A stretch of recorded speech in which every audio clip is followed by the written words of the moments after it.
Le processus, ça va être d'abord de lire le texte, de m'imprégner d'une musicalité, d'une atmosphère. C'est des émotions, des sensations, des impressions qui vont me porter dans mon dessin, des sensations assez physiques. Mes personnages sont souvent en mouvement. On perçoit que c'est un instantané d'une action.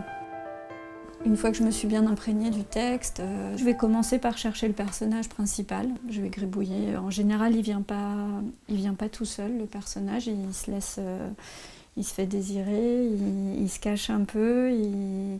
Ça peut durer une journée, 2 journées, voire plus. Et puis je vais me remettre à la table et tout à coup, il va venir. Je vais savoir que c'est lui. Et assez vite, en fait, j'ai besoin de le mettre en situation.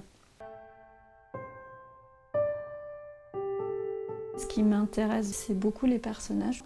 J'ai un peu du mal avec le dessin d'architecture, d'intérieur. Ça me parle plus de travailler la nature. Parce que la nature, elle n'est pas rectiligne, elle est forcément imparfaite. Donc j'essaye toujours de biaiser. Chaque livre, pour moi, est une sorte de terrain d'expérimentation. J'apprécie de me glisser à chaque fois dans une nouvelle expérience, dans un nouveau texte, avec des nouveaux personnages, des nouvelles contraintes de format, de sujet.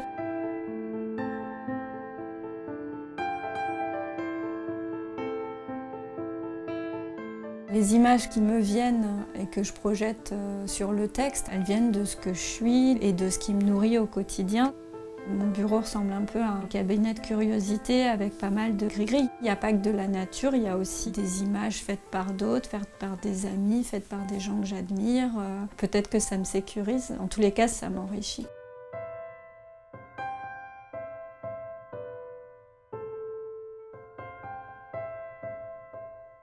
Quand je reçois un texte, j'ai l'impression que c'est un scénario de film et que moi je ne fais que des cuts en fait et des arrêts sur image.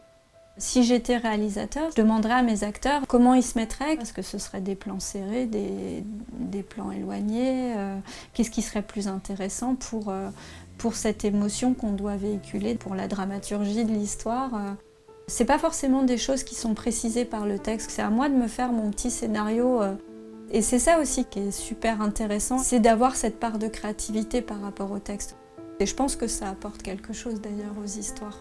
Je travaille beaucoup à la fois en traditionnel, donc avec mes croquis, mais très vite, en fait, je compose mon image à l'ordinateur. Je vais agrandir des personnages, les faire passer en premier plan, en arrière-plan.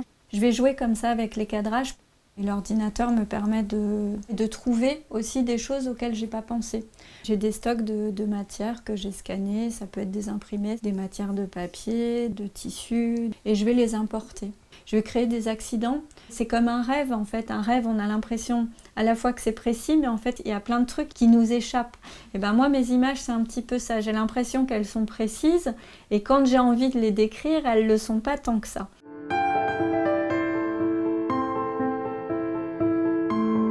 Je crois que les personnages, les masqués, se sont imposés en fait à moi plus que c'est moi qui suis allée les chercher. C'est le besoin d'exprimer des choses différentes, sans les contraintes peut-être de l'édition jeunesse, du cadre du texte. Et il représentait plein de choses. Pour moi, le masque, c'est le carnaval, c'est le cirque, c'est la société, c'est des jeux de rôle aussi. Je ne suis pas non plus une fondue de dessiner des animaux, quels qu'ils soient. Mais il y avait ce côté masqué qui m'a semblé une évidence.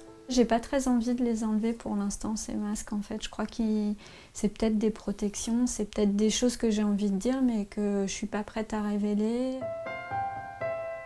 J'aimerais explorer encore davantage ces masques, peut-être faire tomber les masques à un moment donné.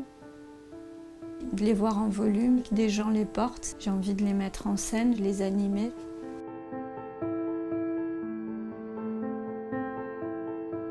Quand on est un faiseur d'images, on est capable de raconter une histoire rien que par les images.